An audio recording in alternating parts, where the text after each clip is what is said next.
All right, guys, we're down to our final coach of these interviews ahead of spring camp. We have Coach Hart. I love his personality, very friendly guy.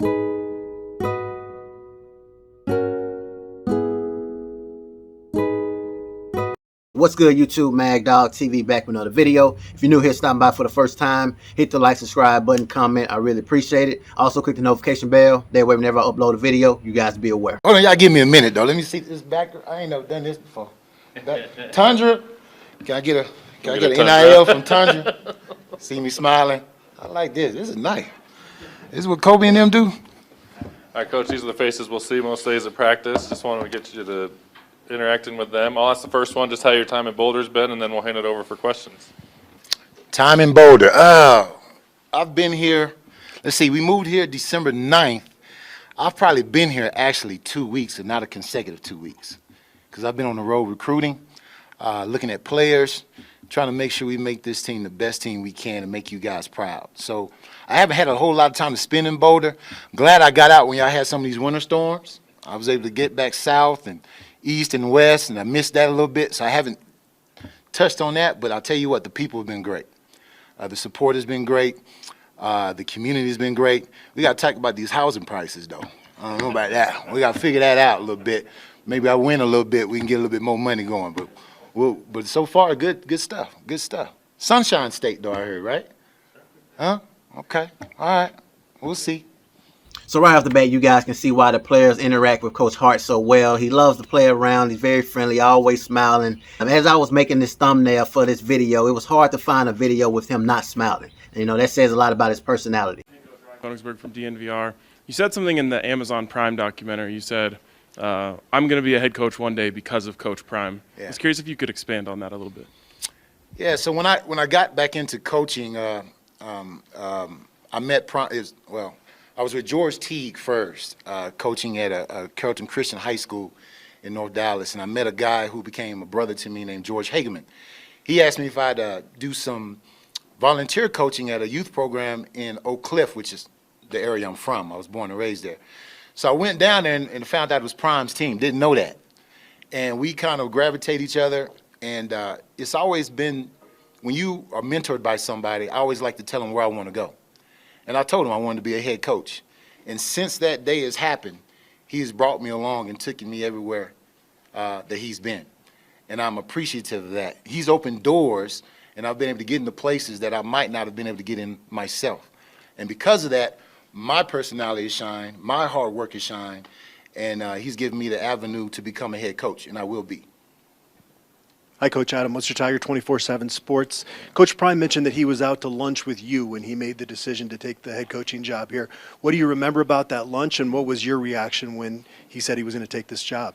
Yeah, we were talking about how cold it was and remote, and we don't know anything. And next thing you know, he picked up the phone. He was like, "Hey, we coming."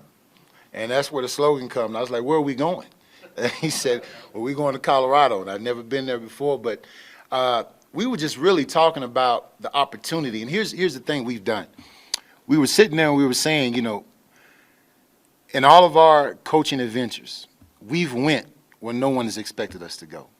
We've done things that no one has expected us to do in programs that people may have said have fallen off. We don't believe that's so.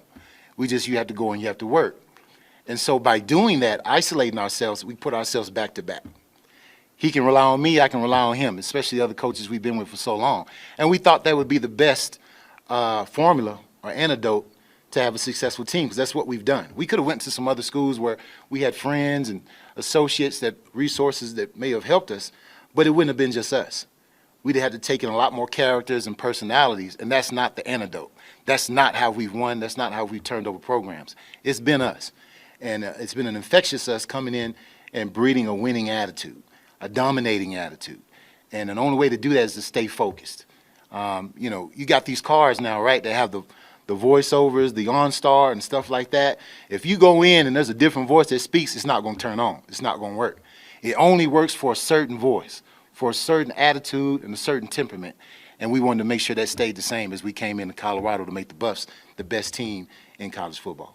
Embracing the opportunity, putting the work in, coaching. learning your players, building relationships. In every one of these videos, if you guys been following the channel, you see every one of these coaches have a unique but very similarities. They all talk about one particular person to be the reason of where they are today. Yeah, I've been saying the same thing in every interview. Every one of these coaches is talking about the next person to be the reason of why they where they are today. Coach Jack Carlo, Buffalo's Wire. Yeah, you mentioned you've been on the road a lot the past couple of weeks. Yeah. Just wondering how that went for you, and just what are people kind of saying about Colorado around the country? I'm tell you what, we up and coming. I mean, it is amazing the amount of attention we've gotten. You know, people are excited when we hit the door.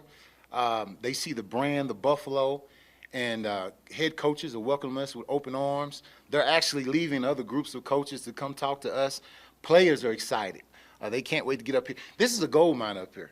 What you guys have is so beautiful. It's a lot of people who have not came down 36 and come over that little high rise and see that front range. And that's when I start talking. I don't say anything until I get them over that front range, and you can see where the football guys are going to watch us play football. And they love it. And the atmosphere is great. The community is great. And they're just surprised at what you have here, and the facilities are amazing. So it doesn't take much to sell this place once we get them here.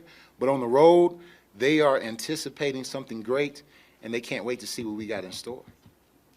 Hey, Coach, Jimmy Searfoss here at 247 Sports.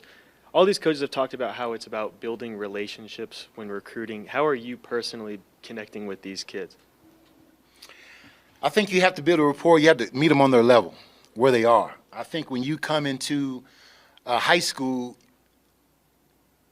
the polo shirts and the khaki pants is out.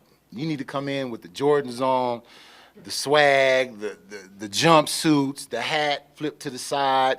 You got to know who the rappers are. You got to know who's in the city. You got to know those type of things to have a real relationship with them. Because you think about this, every college recruit that comes through there has something they're selling. No one is actually pouring into the kids and building a relationship on where they're at and figuring out what they like, who they like, the type of things, shoe game, all of that kind of stuff matters to these guys. And that's what we play on. That's what we try to represent. We bring a young, energetic energy to them that they can relate to. Not trying to sell them anything, because we don't have anything to sell. But we do have something that they can benefit from, and that's a winning attitude. You don't have to sell anything. Once Coach Prime took this job at Colorado, there was enough in itself for these guys to get there. And when I say guys, I'm talking about the recruits. He also mentioned the atmosphere, the exciting. Everybody's excited. The tickets are sold out for the spring game. We are excited. You guys are excited. Everybody. We're talking about this every day because everybody's ready to see Colorado play some football. He also talked about building relationships. And as I said before, every one of these coaches say the same thing. It's important to build a relationship. It's important to know about your player, what kind of hat he like, what kind of shoes he like. This builds chemistry. This builds a strong bond. So when you get on the football field and you yelling at them, they know it's not personal. Hi, Coach. Ncaa Edwards, U Sports Report. We talked with the offensive staff last week, and they brought up stories of the many challenges you and the coaching staff faced at Jackson State. Just from your perspective, what were the biggest differences from your first year at Jackson State to your last, and was that your hardest or most adverse coaching experience you've ever had? What is it the most? Well, let me start the first part of that question. I think the biggest change was the amount of resources that started to pour in and support. You know, once you start winning and people start to really believe and see that, you get more people to the fold who want to help you do that. And I think that was the biggest turnaround, to have that support. Has this been the biggest? I don't know if I see anything as the biggest challenge I've had, because I love challenges. I don't see those as problems. I think we're excited to conquer this problem that most people say we have. I don't think it's a problem here at all. I think what it is just a change of energy that needs to happen. Just a focus on what Colorado football was and has been for a very long time back in the 90s when I was growing up. And that's about winning hard-nosed games, coming down, hitting you in the mouth, and making sure you love it when we do it. I don't see anything that's going to be challenging about here or anywhere I've been in the past, because you have to have a confidence that you can turn things around. And I think that's where we're at with it. Hey, Coach. Jake Schwanitz, DNVR Sports. Just curious about Jeremiah Brown. What kind of player is Colorado getting in him, and how versatile of a piece will he be for this defense? Jeremiah Brown is a high motor kid. He's going to give you everything he has on every single down he's out there. He works hard from the off season to the postseason. He's going to be consistent. He's going to take some of the most immaculate notes you've ever seen in your life, and he studies. He knows it's more than just his physical talent, but it's also how much you mentally put into the game. So you're going to get a kid you're going to see on Saturday. He's going to play multiple positions, but he's going to make some noise when he gets out there, whether it's special teams or playing on our outside edge as a buck linebacker for us. Jeremiah Brown is no stranger to the channel. We've been talking about his work ethic on the football field, but it's amazing to hear Coach Hart talks about his work ethic in the film room as well, because it's one thing to rely on your talent. It's another thing to watch film, go to class, do your homework, and all of those things, and it's very important. And he also talks about the culture of Colorado, how the players used to be back in the day. I never grew up on Colorado, and I'm learning more and more as I react to these videos. I didn't know Colorado was really that good. From CBS 4 Sports. You played at Kansas State, I'm not sure when, but you probably played some games against Colorado back in the day. A lot of these coaches have talked about bringing Colorado back to what it once was. Do you have any fond or maybe unfond memories of playing against Colorado? Who were some of the guys you played against, and just what are your memories about your matchups against Colorado as a player? Yeah, I did. And when we were in the Big 12, we did play against Colorado, and I just remember that they were a very disciplined team.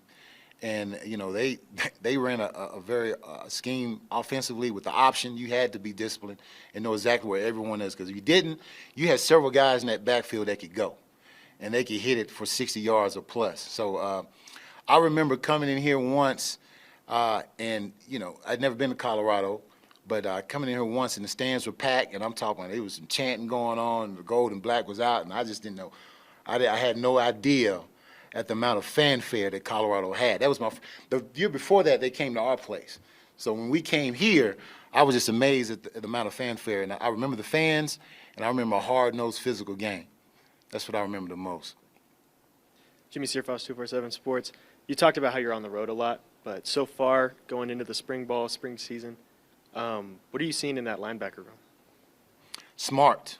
A lot of smart kids. We evaluate our kids on a different system than most of the media does when it comes to 4-star, 5 stars. Ours is smart, tough, fast, disciplined, and with character. And what I found in that room is you have a bunch of smart, tough, I don't know about fast yet, we'll figure that out soon enough, but disciplined and character kids, which is amazing. I mean, that's something you look for as a coach. They're all willing to learn. They're all eager to change this thing around and become what they came here to be, and that's a champion and a winner. So I can't wait to see them on the field with pads on, though, so I can get a true evaluation of the game as they play it. But right now, they're eager. Their eyes are open. They're soaking everything up like a sponge, and they're ready to go. And they believe in the change that we have going on here. I mean, sometimes you come into a program like we went into Jackson State, and you have to figure out, how do you change the culture? Will you keep the same kids or not? They're making it very difficult on us and who we decide to keep and who we may have to move on from, just to be honest with you. So I'm enjoying that. I'm not sleeping that good at night, but that makes me get up here early in the morning so I can meet these guys at the door. All right, thanks, Coach. Appreciate your time.